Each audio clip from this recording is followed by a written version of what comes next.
Hello GEVS teachers, Mr. Pez here. Okay, so November is upon us and people are switching between the models. So if more people come to virtual school or some people leave or what have you, we may have a situation where we are reorging.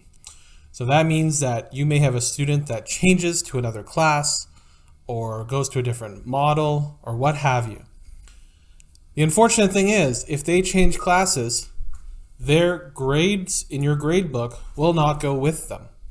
So you're going to have to share that with the other teacher. This is going to be a tedious task, but I'm going to show you how we can make this possible, how we can make this happen. So the first thing we're going to do is we're going to organize our OneDrive. So in a previous video, I showed you how to organize and use your OneDrive for business and education. So if you're not familiar with that, go watch that. But we're going to go up into the arrow and we're going to go to our OneDrive and we're going to open our folder. We're going to do a bit of structural work to make our life easier.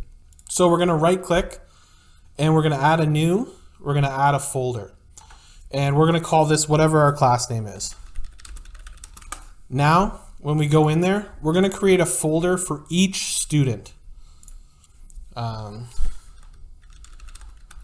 And this is going to take some time, but it's going to help us. It's going to make life easier later on. And etc. Now, obviously, you have a lot more students than this, but this is what we got to do. Okay, here's the unfun part. Go into your gradebook.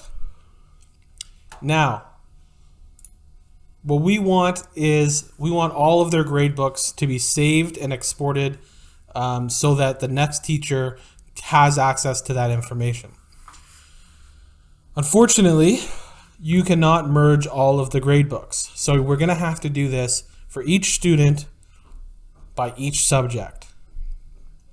So whatever you have in homeroom, if you want to share that, you're going to go into, let's say we're sharing Kenneth.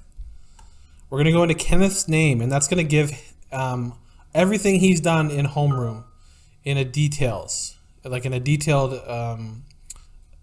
report. Okay, then we're going to go to this drop down menu here and we're going to go to print progress report for Kenneth. That's going to show up like this. Now you can change what kind of stuff is added in the progress report, whatever you think they might want. Okay, now we're going to click the print and we're going to save it as a PDF. Save that.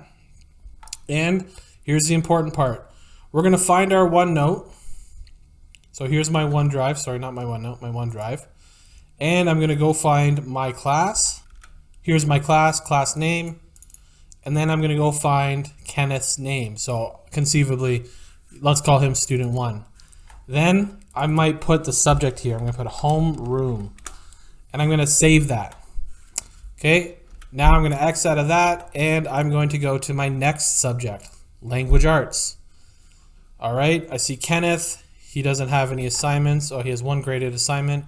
I'm going to go through the same process. Print progress report, go to print, save as PDF, and I'm going to make sure I'm in Kenneth's folder, and I'm going to call this language arts. Okay, so we're going to have to do that for every single student in every single subject that you teach. So if you teach them 5 subjects, you're going to have to do it 5 times. If you've kept everything in homeroom, then you can just do homeroom. So that's how you save the content. Now, here's where some coordination is going to come in. Once you have that down, and you have all of your students downloaded, it's now time to share it with the teacher that they go to. So if the student is now in, Mr. Gilly's class, my colleague, I'm going to find him. Student 1 is where I saved Kenneth's stuff. So I'm going to right click and I'm going to find share. Now I'm going to change this to people in Greater Essex County School Board. I'm going to allow editing so that he can delete and change stuff. And then I'm going to look for his name. Okay, I have Ben Gillies there. I could even leave a little message for him if he wants, or if you want to, and then I hit send, and then he has access to this folder in his OneDrive now. So that is how you can share student progress and all of that evaluation stuff should one of your students or multiple of your students be transferred or reorged into a different class. Now, the teacher that you shared it with will have access to it, and they can do with that information whatever they will. Okay, I know that's a long process and it seems difficult, but we can do it. Not every single one of your students is going to be changed, I hope. So let's see. I hope that helped.